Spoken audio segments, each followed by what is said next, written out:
할렐루야. 예수 그리스도 이름으로 하나님 말씀 증거하겠습니다. 우리 다 같이 하나님 말씀 디모데 전서 6장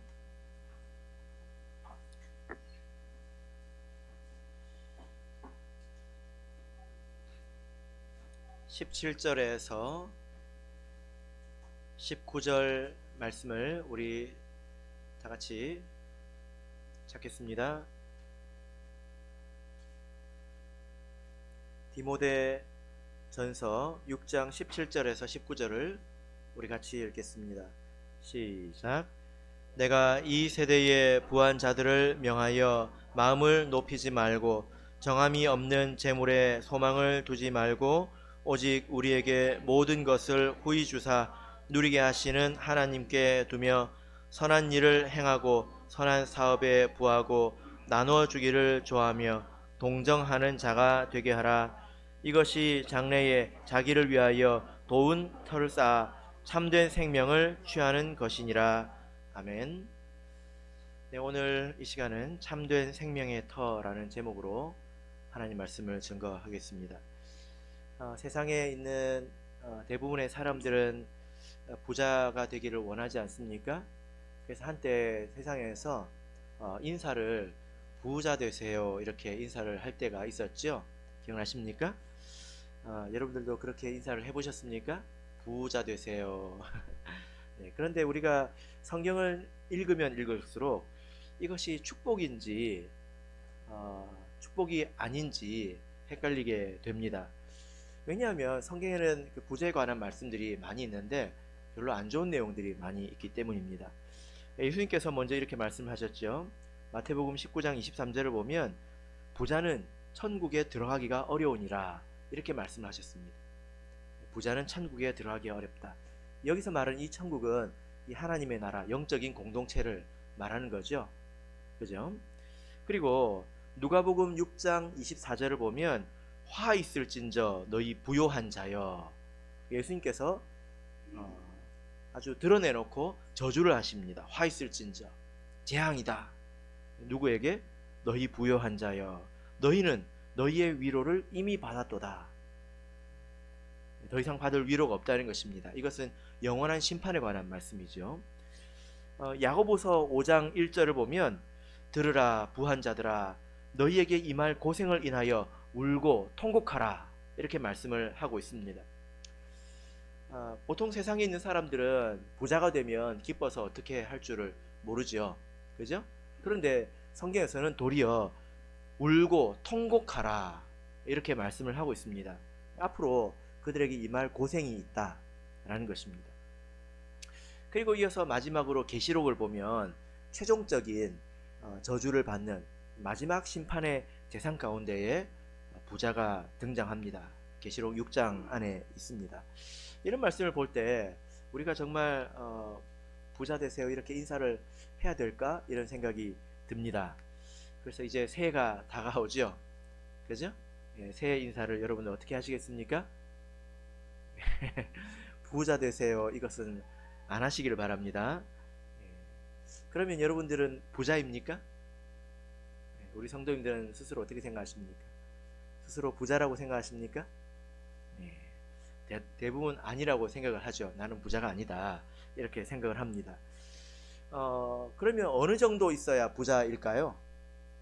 얼마나 있어야 부자일까요? 뭐 이것은 굉장히 주관적인 거잖아요. 그죠? 그래서 뭐 내가 부자라고 생각하면 부자인 것이고 또 부족하다고 생각하면 뭐 부족한 것일 겁니다. 근데 사람들이 대체적으로 동의하는 그런 선이 있습니다. 그래서 이걸 통계 조사를 내보니까 세상 사람들이 보통 10억 정도 있으면 부자이다 라고 생각하는 사람이 40% 정도 된다고 합니다. 100명 중에 40명은 10명 중에 4명은 10억 정도 있으면 부자지 이렇게 생각을 한대요. 그리고 20억 정도 있으면 부자이다 생각하는 사람이 한 18% 정도 됩니다. 그리고 그 중에는 또 11%는 100억 정도는 있어야 부자지 이런 사람이 10명 중에 1명 정도는 된다고 그래요. 그래서 이것을 평균을 딱 내보면 평균 내기가 어렵겠죠? 예, 퍼센테이지가 다르니까 평균을 딱 내보면 평균 25억 정도 있으면 부자라고 인정받는 시대에 우리가 살고 있습니다. 부자 손 들어보세요. 예. 그런데 뭐 이것은 사람들의 대체적인 생각이지만 또 주관적인 그런 또 기준도 있지 않겠습니까? 내가 뭐 옷이든 뭐 밥이든 어떤 물건을 살 때 가격표를 고려하지 않고 살 수 있다면 그 사람은 부자래요. 보니까 우리 성도님들은 부자가 아닌 것 같아요. 우리 성도님들은 다이소 가가지고도 이게 얼마인지 확인하시는 분들이니까 여러분들은 부자가 되려면 아직 멀었습니다. 그죠? 근데 성경을 보면 성경에도 부자의 기준이 나와요. 성경에 이 정도 되면 부자다 라고 말하는 기준이 나오는데, 누가복음 12장을 보면 어리석은 부자의 비유가 나옵니다. 이 사람이 부자라고 이렇게 하나님께 인정받은 사람인데요, 얼마나 부자이길래 부자일까요?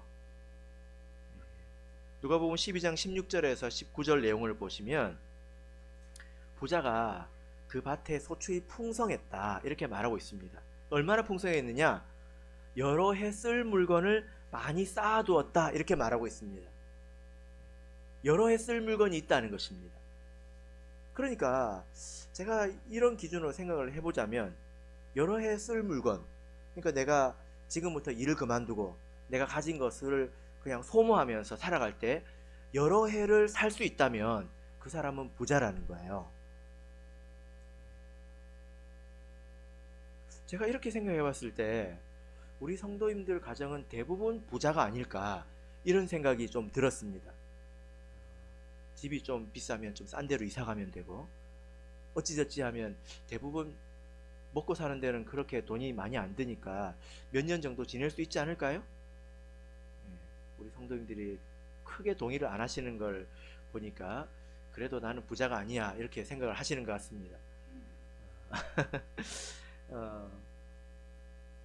성경시대는 대부분 하루 벌어서 하루를 먹고 살던 시대였어요. 그러니까 오늘 일을 하지 않으면 내일 일이 없는 사람들, 그래서 성경에 보면 포도원 그 품꾼의 비유가 나오지 않습니까? 그런 시대에 몇 달이 아니라 몇 년 쓸 물건이 있다고 하는 것은 실로 큰 부자이죠. 그죠? 요즘 시대로 보자면 우리가 상대적으로 부유하다고 말할 수는 없지만, 그러나 우리가 그 정도 기준으로 말씀을 듣는 것이 우리에게 좋다라고 생각이 됩니다. 왜냐하면 오늘 이 말씀 가운데 이 부한자들에게 주신 말씀이거든요. 나는 여전히 부족하다, 나는 여전히 배고프다 이렇게 생각을 한다면 이 말씀을 잘 안 듣게 되지 않겠습니까? 네. 그리고 실제로 우리 성도들 가운데서는 가난한 사람들이 있습니다. 그리고 한국을 떠나서 저기 아프리카나 그리고 저기 동남아 이런 곳에 가면 정말 하루하루 사는 성도들도 있기 때문에 우리가 이 말씀을 잘 들어야 합니다. 자, 그러면 우리 17절 말씀을 다시 읽어보겠습니다. 디모데전서 6장 17절 읽겠습니다. 시작. 내가 이 시대의 부한 자들을 명하여 마음을 높이지 말고 정함이 없는 재물에 소망을 두지 말고 오직 우리에게 모든 것을 후히 주사 누리게 하시는 하나님께 두며. 예. 자, 이 말씀을 보니까 디모데에게 이렇게 지시하고 있습니다. 너는 이 시대에, 이 세대의 부한 자들에게 이렇게 명하라 이렇게 말하고 있습니다. 이 들어야 될 대상이 누구입니까? 이 세대의 부한 자들, 바로 여러분들을 말합니다. 그런데 이 단어를 원문으로 보자면 이 원문 가운데 지금이라는 단어가 들어있어요. 지금 이 시대의 부자들, 그리고 지금 이 세상에서 부자들, 지금이라고 말하고 있습니다. 그러니까 부라고 하는 것은 지금 나에게 있는 것이지 미래에 나에게 있다라고 보장할 수 없는 것이고 또 앞으로 계속 있다라고 말할 수 없는 것이다 라는 것입니다. 이 말씀이 참되지 않습니까? 성경을 보면 부자와 나사로의 비유가 있는데, 이 부자가 얼마나 돈이 많았는지 이 부자가 입는 옷이 그런 과거의 그런 문헌들을 보면 입는 옷을 무게를 쟀을 때 금보다도 비쌌답니다. 금은 근데 사라지지 않잖아요. 근데 옷은 몇 번 입으면 사가지고 또 그렇게 낡아지지 않습니까? 가치가 떨어지는 거잖아요. 근데 그런 것을 옷으로 입어가지고 소모했다는 거예요. 그리고 날마다 파티를 했습니다. 호화롭게. 얼마나 돈이 많으면 그렇게 돈을 막 써버려도 남아돌 지경이었다는 것입니다. 얼마나 부자입니까? 근데 그 부자가 계속 부자였습니까? 죽어서도 부자였습니까? 죽어서 어떤 지경에 이르렀습니까? 물 한 방울도 없는, 가진 것이 없어서 물 한 방울도 없는 처량하고 고통스러운 그런 신세에 처했다라는 것입니다. 그러니까 부라고 하는 것은 지금 나에게 있으면 지금 나에게 있는 것이지 항상 나에게 있는 것이 아니다. 우리가 이 말씀을 우리가 마음에 새겨야 합니다. 우리 참예수교에서 가장 부자라고 하는 형제님이 저기 아프리카 형제님이래요. 저는 만나본 적이 없습니다. 그분이 두바이에 사신대요. 두바이에 산다는 것만으로도 아주 부자겠구나 이런 느낌이 팍 하고 오지 않습니까? 그죠? 그런데 그분이 간혹 그렇게 맨바닥에서 잔다고 합니다. 맨바닥에서. 왜 그러냐 이렇게 물어보면 내가 가지고 있는 돈이 언제 나를 떠날지 모르지 않느냐. 그때가 되면 나는 이렇게 맨바닥에서 자야 될 텐데 그때를 위해서 미리 이렇게 연습을 한다는 거예요. 자기를 단련한다는 것입니다. 부라고 하는 것이 항상 있는 것이 아니다 라는 것을 그 형제는 잘 알고 있는 거죠. 그런데 성경을 보면 이런 어리석은 부자나 또 이 비유 가운데 등장하는 그런 부자만 있는 것은 아니에요. 성경에 이런 부자도 있습니다. 아리마대 요셉이라는 부자도 있죠. 마태복음 27장을 보면 아리마대 부자 요셉, 그도 예수의 제자라. 예수의 제자 가운데 이 아리마대 요셉이라는 사람도 있습니다. 부자가 이 하나님의 나라에 들어오려면 낙타가 바늘길을 통과하는 것만큼 어렵다고 했지 않습니까? 그죠? 근데 그러면 누가 낙타가 어떻게 바늘길을 통과합니까? 눈에 보이지도 않는데 안경 벗어야 됩니다. 어떻게 통과합니까? 라고 제자들이 물으니까 사람으로는 할 수 없지만 하나님은 하실 수 있다. 예수님이 이렇게 말씀하셨거든요. 이 말씀 뜻이 뭐냐면은 하나님께서 특별히 감동을 주셔야 된다는 거예요. 그러니까 이 아리마대 요셉이라는 사람은 하나님께서 특별히 감동을 주셔서 예수의 제자가 된 사람입니다. 제가 복음을 전해보면 이 말이 참 맞는 것 같습니다. 정말 맞습니다. 부자는 복음을 잘 안 받아들여요. 근데 정말 우리가 부자로 인정할 만한 사람, 세상에서 그 인정받는 그런 사람들이 복음 안으로 들어오려면 그 사람에게는 특별한 하나님의 그런 그 감동하심, 인도, 이런 이적 기사 이런 것들이 있어야 됩니다. 이 아리마대 요셉이 그런 사람인데요. 이 사람에 대해서 이렇게 말씀하고 있습니다. 마가복음 15장을 보겠습니다. 마가복음 15장 43절을 보겠습니다. 마가복음 15장 43절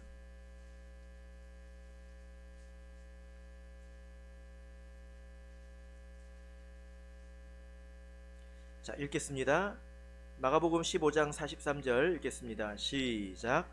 아리마대 사람 요셉이 와서 당돌이 빌라도에게 들어가 예수의 시체를 달라 하니 이 사람은 존귀한 공회원이요 하나님의 나라를 기다리는 자라. 자, 마태복음에서는 그를 부자이며 예수의 제자라고 이야기를 했는데 여기서는 좀 다르게 표현하고 있죠. 부자라는 말 대신 존귀한 공회원이다. 산헤드린 공의회라는 데가 있었습니다. 지금 우리나라로 치면 국회와 같습니다. 거기에 지도자였다는 것입니다. 그래서 존귀한 공회원이라고 말하고 있습니다. 니고데모도 이런 부류의 사람이었죠. 그런데 이어서 뭐라고 말합니까? 하나님의 나라를 기다리는 자다. 이것이 얼마나 영광스러운 그런 표현인지 모릅니다.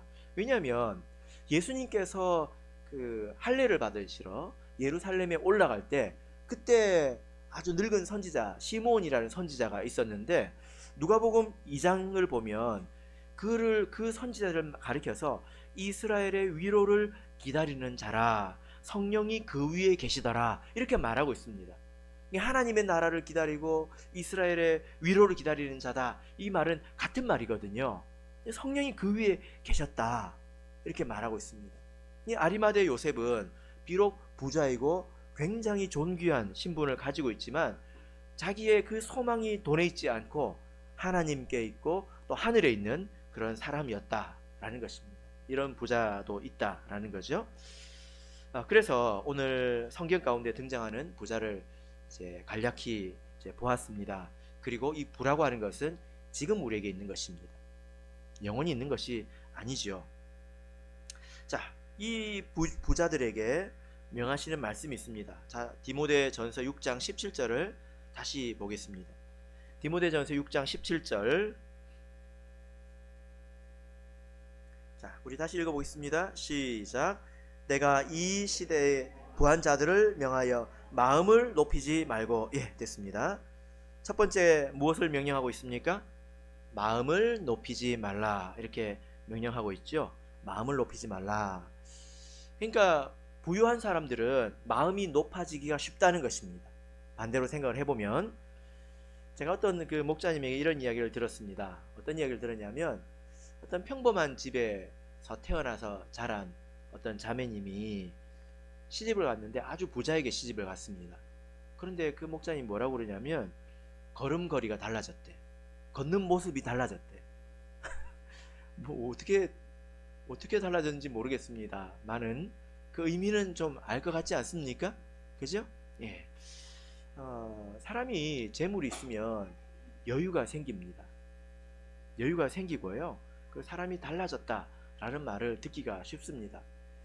좋은 모양으로 달라지기가 쉬울까요? 안 좋은 모양으로 달라지기가 쉬울까요? 네, 안 좋은 모양으로 달라지기가 쉽죠. 잠언 18장 11절을 보면 부자의 재물은 그의 견고한 성이라 그가 높은 성벽같이 여기느니라, 이렇게 말하고 있습니다. 여러분, 황량한 들판에 내가 혼자 서 있으면 불안하잖아요. 언제 들짐승이 와서 나를 해할지, 언제 이 나쁜 도적떼들이 와가지고 나를 해할지 불안하지 않습니까? 근데 내 옆에 이 성벽이 삥 둘러있다고 한번 생각해 보십시오. 그리고 도저히 올라올 수 없도록 높은 성이라고 한번 생각해 보십시오. 그러면 그가 얼마나 마음이 편하고 그때부터 두 다리를 쭉 뻗고 그렇게 잠을 자지 않겠습니까? 근데 부자들이 자기의 재물을 그렇게 여긴다는 것입니다. 높은 그리고 견고한 성이 자기를 두르고 있는 것처럼 여긴다. 마음의 여유가 생겨서 사람이 편해진다는 것입니다. 그리고 심지어는 자기를 찬양하기에 이르는 경우도 있습니다. 잠언 28장 11절을 보면 부자는 자기를 지혜롭게 여겨도, 이렇게 말씀하고 있습니다. 부자는 자기를 어떻게 여긴다고요? 지혜롭게 여긴다. 이런 경우가 많다는 거죠. 모든 사람이 그렇지는 않지만, 그죠? 그래서 견고한 성이 나를 두르고 있고 그 안에서 하는 일마다 안전하고 해가 되는 일 없이 다 농사를 짓는 대로 자기 것이 되고, 그러니까 야, 어떻게 나는 하는 일마다 잘 되지? 어떻게 하는 일마다 나는 다 이럴까? 나는 참 대단한가 봐. 이렇게 자기를 칭찬하고 자기를 찬양하기가 쉽다라는 것입니다. 이게 재물이라는 것이 사람을 변하게 하는 방식이라는 거죠.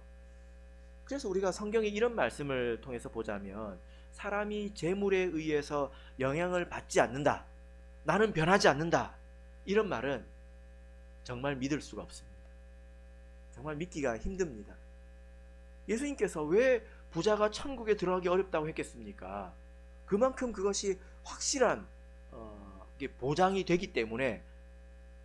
눈에 뻔히 보이는 돈 가지고 되는 것들이 얼마나 많습니까? 그럼 눈에 보이는 것이 내 눈앞에 있는데 어떻게 보이지도 않는 하나님을 믿겠습니까? 이렇게 변해가기가 쉽다라는 거죠. 그래서 우리 성도들은 부유할 때에 내가 가지고 있는 것 때문에 내가 이렇게 여유롭지는 않은가? 우리가 이렇게 자기 자신을 돌아봐야 합니다. 내가 오늘 가서 잘 곳이 있으니까, 내일 모레 먹을 것이 있으니까 내가 이렇게 여유롭게 기도하면서도 여유를 부리고 그러고 있지는 않은가? 우리가 자신을 돌아봐야 된다라는 것입니다. 자, 이제 17절을 다시 읽겠습니다. 17절 읽겠습니다. 시작. 내가 이 세대의 부한자들을 명하여 마음을 높이지 말고 정함이 없는 재물에 소망을 두지 말고 오직 우리에게 모든 것을 후히 주사 누리게 하시는 하나님께 두며. 네. 자, 두 번째로 부자들에게 명하는 말씀이 무엇입니까? 정함이 없는 재물에 소망을 두지 마라. 하나님께 소망을 두라. 이렇게 권면을 하고 있죠. 그죠? 제가 어떤 그 학생의 이야기를 들었습니다. 학생이 말하는 걸 이렇게 들었는데요. 제가 참 잊혀지지가 않습니다. 어떤 이야기냐면 어린 학생이 그 음식은 어떤 집이 맛있고 또 그 옷은 어떤 브랜드가 좋고 또 여기저기 가면 이런저런 재밌는 것들이 있다 이렇게 말을 하는데 제가 못 들어본 것들이에요. 제가 뭔지 모르겠더라고요. 뭐가 맛있다고 그러는데 그게 뭔지 제가 먹어본 적이 없습니다. 무슨 옷을 이야기하는데 무슨 옷인지 모르겠어요. 또 제가 가본 적이 없는 곳입니다. 제가 어떤 생각이 들었을까요? 이런 생각이 들었습니다. 이 학생은 나이도 어린데 벌써 돈 맛을 알고 있구나.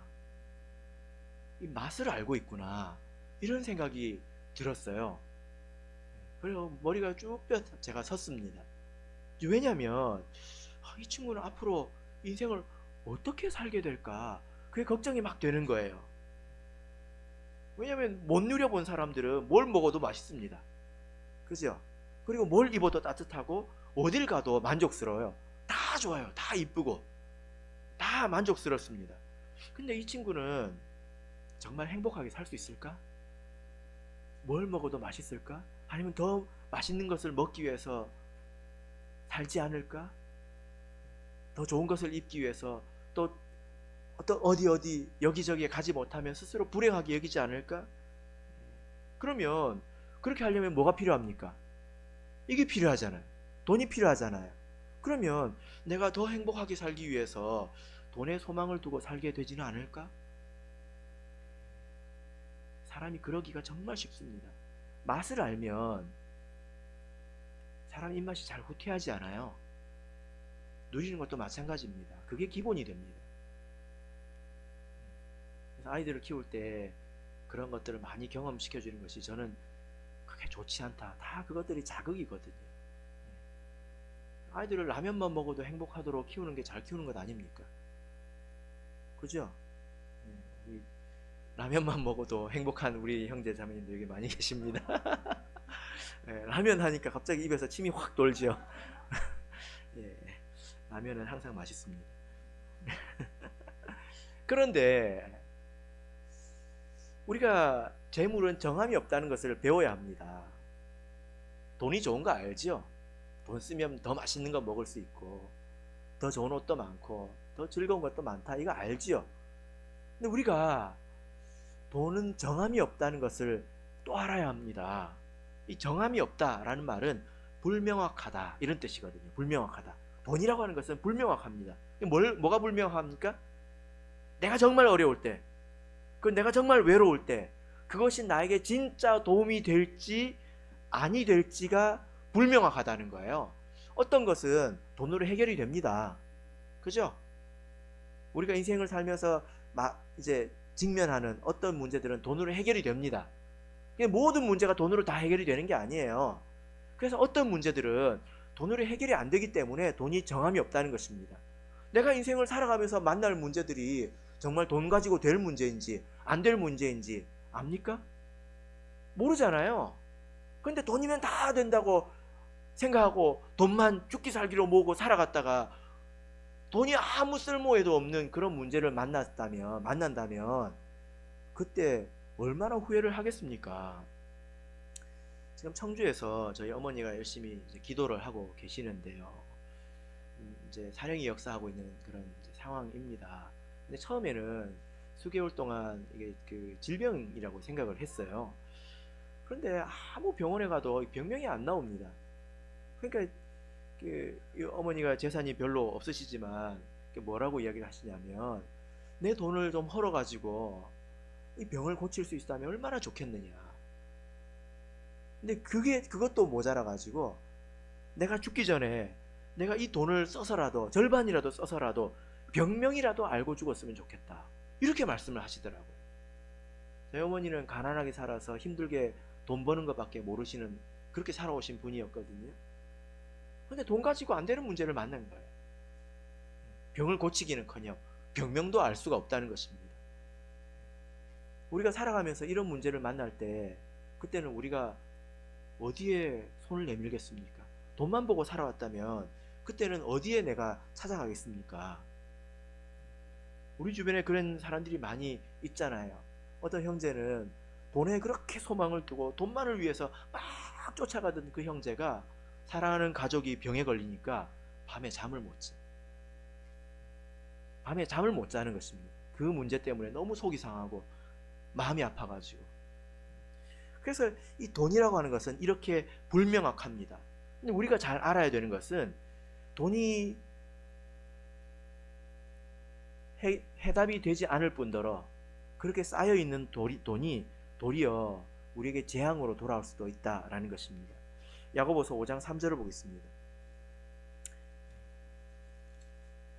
야고보서 5장 3절을 보겠습니다.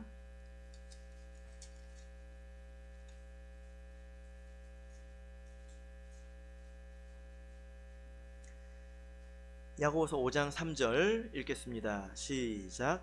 너희 금과 은은 녹이 쓸었으니 이 녹이 너희에게 증거가 되며 불같이 너희 살을 먹으리라. 너희가 말세에 재물을 쌓았도다.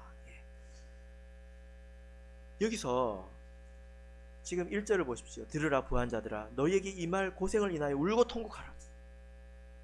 부자들을 향해서 말하는 것 아닙니까? 믿음 안에 있는 부자들을 말하는 것입니다. 돈에 소망을 두고 돈만 쫓아보고 살아가는 그 사람들을 보고 하는 말입니다. 근데 그런 사람들이 인생에 어떤 문제를 만나면 돈이 전혀 도움이 되지 않습니다. 그리고 옆에 쌓여있기만 한 그 돈이 녹슬지 않겠습니까? 금이며 은이며 동이며 그런데 녹슬지 않겠습니까? 그 녹이 도리어 우리에게 증거가 되어서 우리를 심판한다는 것입니다. 우리가 돈만 보고 살아가면 하나님께서 나중에 위기의 순간에, 야, 너 돈 좋아하잖아, 돈 가지고 해봐 하고 하나님께서 침묵하십니다.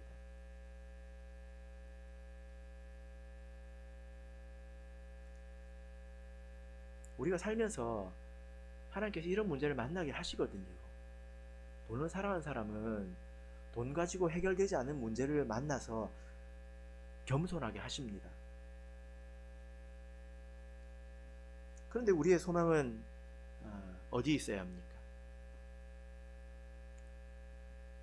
돈이 아니라 하나님에게 우리 소망을 두어야 되죠. 하나님은 모든 문제의 해답이 되실 수 있거든요. 그렇지 않습니까? 그래서 오늘 본문을 다시 보겠습니다. 디모데전서 6장 17절을 보면, 오직 우리에게 모든 것을 후히 주사 누리게 하시는 하나님께 소망을 두라, 이렇게 말씀하고 있습니다. 하나님은 어떻게 설명하고 있습니까? 하나님을 모든 것을 후히 주사 누리게 하시는 하나님이다. 돈이 모든 것의 해답이 됩니까? 아니죠. 근데 하나님은 모든 것의 해답이 되신다, 이렇게 말씀하고 있습니다. 그래서 우리 아버지는, 하늘에 계신 우리 아버지는 부자입니다. 눈에 보이는 것과 눈에 보이지 않는 것, 모든 것을 다 소유하고 계신 부자 하나님이시지 않습니까? 우리가 그 하나님을 의지하고 그 하나님께 소망을 두면서 살아가야 위태로운 순간에 하나님께서 우리에게 도움을 주시지, 평생 내 돈밖에 모르고 살아가다가 돈이 나에게 해답인 것처럼 돈만 움켜쥐고 살아가다가 하나님 앞에 나중에 손을 내밀어 봐야 하나님께서 쳐다보시겠냐, 이 말입니다. 우리가 이런 생각이 들 수 있죠. 우리 아버지는 부자인데 나에게는 왜 안 주실까? 이것은 뭐 재물뿐만이 아니라 건강의 문제라든지 관계의 문제라든지 모든 문제에 적용할 수가 있습니다. 왜 그러냐면 모든 것을 우리에게 주는 것이 유익하지 않기 때문입니다. 부모가 부자인데 자식에게 스마트폰을 잘 안 사주지요. 왜 그렇습니까? 감당을 못하기 때문입니다. 이걸 주면 아이가 도리어 망가지기 때문이죠. 그죠? 그렇기 때문에 주지 않는 것입니다. 또 하나의 이유가 더 있는데, 우리가 소망을 다른 데 두고 살았기 때문에 은혜를 주지 않으시는 것입니다. 이건 복이 없는 것이죠. 자, 우리 이제 본문으로 돌아가서 18절, 19절을 읽겠습니다. 18절, 19절 같이 읽겠습니다. 시작. 선한 일을 행하고 선한 사업에 부하고 나눠주기를 좋아하며 동정하는 자가 되게 하라. 이것이 장래에 자기를 위하여 좋은 터를 쌓아 참된 생명을 취하는 것이니라. 예. 자, 일반적으로 사람들이 돈이 된다고 하면 그리로 우르르 몰려가지 않습니까? 요즘 뭐가 유행이다. 그럼 조금 지나면 그런 가게들이 많이 생깁니다. 우후죽순이라고 하죠. 비가 온 뒤에 막 죽순이 여기저기서 막 쭉쭉 올라오는 것처럼 가게들이 많이 생깁니다. 사람들이 돈이 된다 이러면 그리로 막 몰려가지 않습니까? 근데 우리 성도들은 반대로 살아야 합니다. 우리는 선한 일에 도리어 부할 수 있어야 되고 동정하고 나눠주는데 우리는 힘을 내야 합니다. 그 이유가 무엇입니까? 19절 보세요. 이것이 장래에 자기를 위하여 좋은 터를 쌓아 참된 생명을 취하는 것이다. 이렇게 선한 사업에 부하고 동정하고 구제하기를 좋아하는 것이 무엇이 됩니까? 좋은 터가 된다는 거예요. 터. 좋은 터. 여러분, 터가 없으면 위에 아무것도 못 올리죠. 누가 여러분에게 빌딩을 지어준다고 해본들 땅이 있어야 짓죠. 그죠? 누가 여러분들에게 저기 강남에 만평만 사놓으세요. 그럼 빌딩 지어줄게요. 그러면 우리가 할 수 있습니까? 터는 가장 기본이라는 거예요. 그죠? 그래서 오늘 이 말씀을 우리가 생각해 볼 때 우리 성도가 돈 문제를 극복하는 것이 신앙의 기초가 된다는, 진정한 신앙의 기초가 된다는 것을 알 수 있습니다. 돈 문제를 극복해야 합니다. 일반적으로 우리 구도자들이 교회 오면 제일 먼저 부딪히는 난관이 돈 문제거든요. 여러분들께서는 교회 오는데 차비가 얼마나 들며 기름값이 얼마나 들며 이런 거 계산해 보신 적 있으십니까? 믿음이 있는 분들은 그런 생각을 안 하고 그런 개념이 없잖아요. 근데 믿음이 없는 사람들은 내가 교회 가면 하루에 버스비가 얼마, 그러면 한 달에 얼마, 그리고 신도회비도 내야 되고 11조도 내야 되고 안식헌금도 해야 되고, 와, 교회 다니는데 이렇게 돈이 많이 드나? 이렇게 생각을 합니다. 그런데 구제까지 하라고요? 이게 처음에 장벽이에요. 근데 어떤 사람이 신앙을 참으로 시작했다라고 한다면 이런 돈 문제를 극복해야 합니다. 그렇지 않고서는 터가 생겼다고 말하기가 힘들어요. 왜냐하면 성경에 이런 이제 말씀이 있거든요. 우리가 어떤 일을 할 때 교회에서 어떤 일을 할 때 가장 쉽게 또 지혜롭게 해야 되잖아요. 어떤 일을 할 때 가장 쉽게 하려면 어떻게 하는 것이 가장 쉬울까요? 이런 말씀을 제가 드린 적이 있습니다. 어떻게 하는 게 제일 쉽습니까? 돈으로 하는 게 제일 쉽죠. 그죠? 김명희 형제, 돈으로 하는 게 제일 쉽잖아요. 돈 쓰는 게 제일 어려운데 사실 처음 오는 사람들은 나는 몸으로 때우지 돈으로 하는 게 저 어려운데 이렇게 생각을 합니다. 몸으로 때운다는 말을 해요. 근데 사실은 돈으로 하는 게 제일 쉽습니다. 왜냐면 우리 기석이 형제가 지금 군대에서 휴가를 나왔는데 오늘 보니까 얼굴이 반쪽이 됐어야 되는데 지금 너무 포동포동해져서 나왔어요. 근데 반쪽이 되었다 치고 제가 너무 안타까워서 삼계탕을 하나 한 그릇 좀 주려고 합니다. 그럼 제가 어떻게 해야 됩니까? 마트에 가서 유정란을 사야죠. 가서 열심히 품어야 되지 않겠습니까? 그렇게 며칠 품어야 되죠? 유나자매? 그런 건 안 배웁니까? 품어가지고 이제 뿅아리가 나오면 삼계탕을 하려면 좀 키워야 되잖아요. 근데 삼계탕을 어떻게 할 줄 몰라요, 제가. 그럼 또 배워야 되지. 파도 키워야 되고 마늘도 키워야 되고 인삼도 키워야 되고 그죠? 닭을 죽여야 되잖아요. 어떻게 죽이지? 이렇게 해가지고 삼계탕을 넣고 끓여가지고 주는데 얼마나 걸릴까요? 얼마나 노력을 많이 해야 될까요? 아마 제 인생에 그런 날은 없을 겁니다. 그러겠죠? 근데 가장 쉽게 하려면 어떻게 하면 됩니까? 뭐 제가 지금 어려운 걸 물어봅니까? 삼계탕을 먹여주려면 어떻게 하면 됩니까? 오늘 예배 마치고도 다 줄 수 있어요. 그죠? 당장 할 수 있습니다. 제일 쉽게 하는 방법이 뭡니까? 돈으로 하는 것입니다. 그죠? 그래서 예수님께서 이렇게 말씀하셨습니다. 지극히 작은 것에 충성된 자는 큰 것에도 충성되고 지극히 작은 것에 불의한 자는 큰 것에도 불의하니라. 누가복음 16장 10절 말씀입니다. 이게 당연한 이치죠. 작은 것에도 충성하지 못하는 사람이 어떻게 큰 걸 맡기겠습니까? 여러분들께서 가게의 주인인데 어떤 종업원을 보니까 작은 것도 함부로 다루는 사람한테 큰 걸 맡길 수 있겠습니까? 제가 저래도 큰 걸 맡기면 제대로 해. 이렇게 해가지고 맡길 수 있겠습니까? 어떻게 그렇게 맡기겠습니까? 작은 걸 하는 걸 보면서 쟤는 저 작은 것 하나도 신경 쓰는 거 보니까 좀 더 큰 걸 맡겨도 되겠다. 이렇게 생각을 하잖아요. 그죠? 이 누가복음 16장 10절 이 말씀에서 지극히 작은 것은 돈을 말합니다. 왜냐하면 11절에서 너희가 만일 불의한 재물에 충성치 아니하면 누가 참된 것으로 너희에게 맡기겠느냐. 이 불의한 재물은 세상의 돈, 이 머니, 돈을 말하거든요. 돈을 가지고 봉사할 줄 모르고 하는 사람이 어떻게 큰 것으로 섬길 수 있겠느냐. 한번 생각해 보세요. 돈을 가지고 우리 기석이한테 삼계탕을 한 그릇 못 사주는 사람이 계란을 사가지고 품어가지고 뿅아리를 키워서 그렇게 해가지고 삼계탕을 끓여줄 수 있다고 믿을 수 있습니까? 절대 그럴 수 없죠. 우리 교회 안에는 돈으로 되지 않는 일들이 훨씬 많습니다.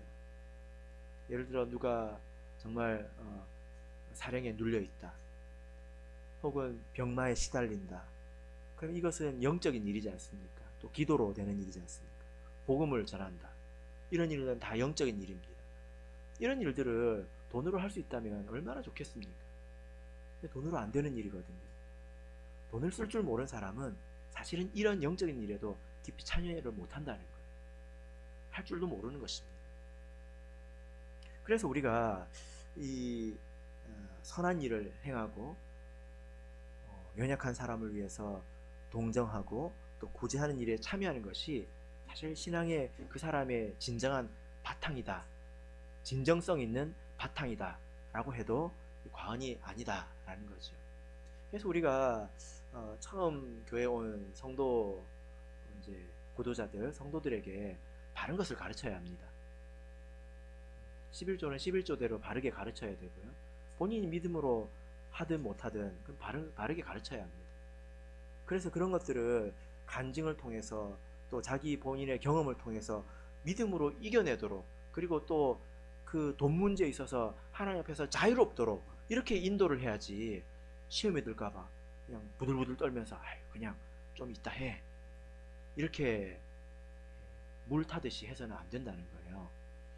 물론 여기에도 지혜가 필요하겠지만, 그러나 우리가 그들도 그 누구든지 바른 터전을 쌓을 수 있도록 가르쳐야 되는 것입니다.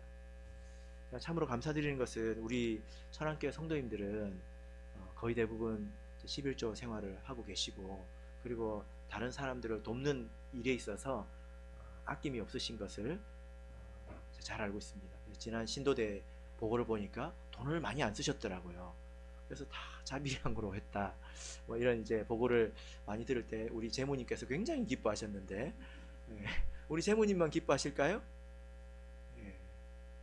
우리 하나님께서도 아마 기뻐하셨을 것입니다. 이것은 우리 성도님들에게 돈을 강요하는 건 아니죠. 우리 참예수 교회는 돈을 강요하는 교회는 아닙니다. 그러나 이 문제를 극복하는 것이 중요하다는 것, 이 말씀을 통해서 깊이 새겨시기를 바랍니다. 말씀의 결론 맺겠습니다. 우리 인생이 그렇게 길지 않습니다. 그렇죠? 근데 이 짧은 인생에 우리는 너무나 많은 일들을 많이 만납니다. 출렁출렁이지 않습니까? 그래서 우리가 하나님 앞에서 겸손하게 무엇이 내 인생의 해답이 되는지 생각을 해보면서 살아야 되겠죠. 그래서 하나님께 소망을 두고 돈에는 소망을 두지 말아야 합니다. 그 돈을 가지고 우리는 좋은 일에 많이 쓸 수 있다면 하나님께서 우리 선택을 기뻐하실 것입니다. 바라옵기는 우리 저와 여러분께서 이 시대에 진정한 부자가 되시기를 예수 그리스도 이름으로 축복합니다.